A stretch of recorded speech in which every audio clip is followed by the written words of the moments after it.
caught my partner cheating, but their excuse was unbelievable. I never imagined I'd be writing a story like this, zone of betrayal and disbelief, but here I am, compelled to share my experience. It all began slowly, almost imperceptibly, during what I thought was an ordinary phase in our 5-year relationship.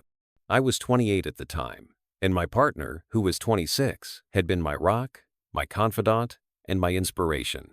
Our days were filled with long conversations about our dreams, mutual plans for the future, and countless shared moments that I believed sealed our trust in each other. But behind the smiles and laughter, an unsettling undercurrent was quietly building. At first, it was the little things. Subtle changes in her behavior that I initially dismissed as stress from work or need for more privacy. She had always been open with me about her phone, sharing stories, and even letting me see her messages without a second thought.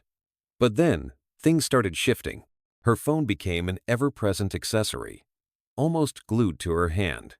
It was as if she was hiding something or someone behind that screen. Sometimes, she'd casually flip the phone face down on the table whenever I glanced over, or slip it into her bag when I wasn't looking. These minor oddities, combined with her suddenly extended hours at work and mysterious absences on weekends, began to gnaw at the trust I had placed in her. The turning point came one fateful evening. She had mentioned that she was going to a friend's house, a plan that didn't quite add up considering it was a weeknight. Hours later, I was left wondering when she would return, and when she finally did, it was well past midnight, 2 a.m., to be exact. Something deep within me screamed that something was terribly wrong. The mix of her late return and the evasive behavior I'd been noticing was too much to ignore. In a moment of vulnerability and desperation, I found myself doing something I never thought I would. I decided to check her phone while she was in the shower.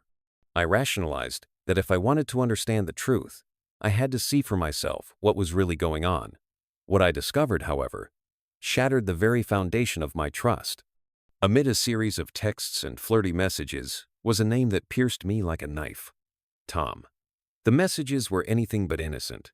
Playful banter filled with heart emojis, plans to meet up, and even a particularly damning text that read, "Last night was amazing. Can't stop thinking about you." The shock and hurt that coursed through me were overwhelming. I felt as if the world had tilted on its axis.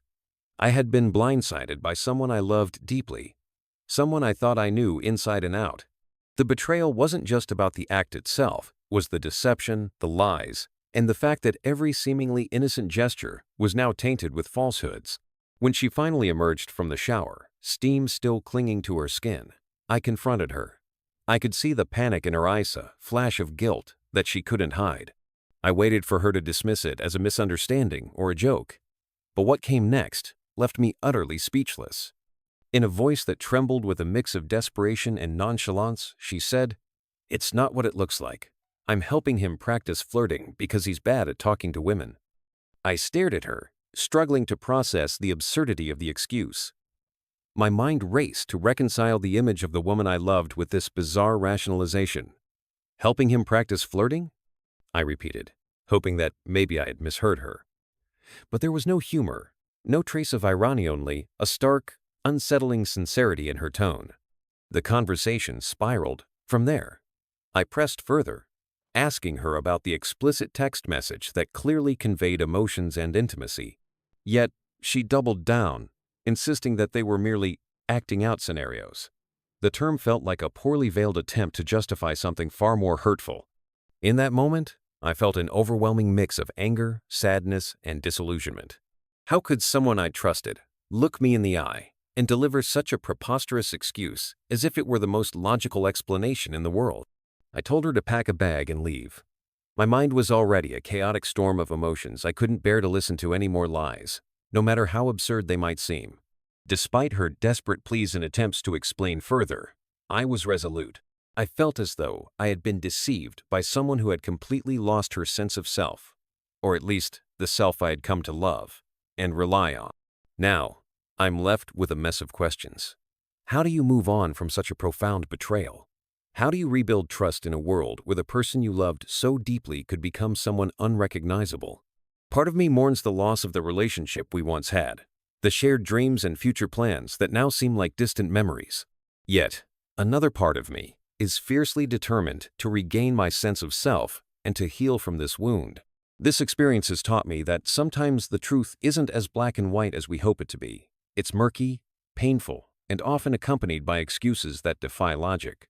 I've come to realize that while love can be a source of immense joy, it can also lead to profound heartache when trust is broken.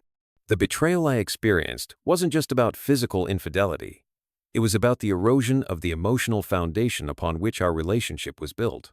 I'm now trying to navigate the aftermath of this deception.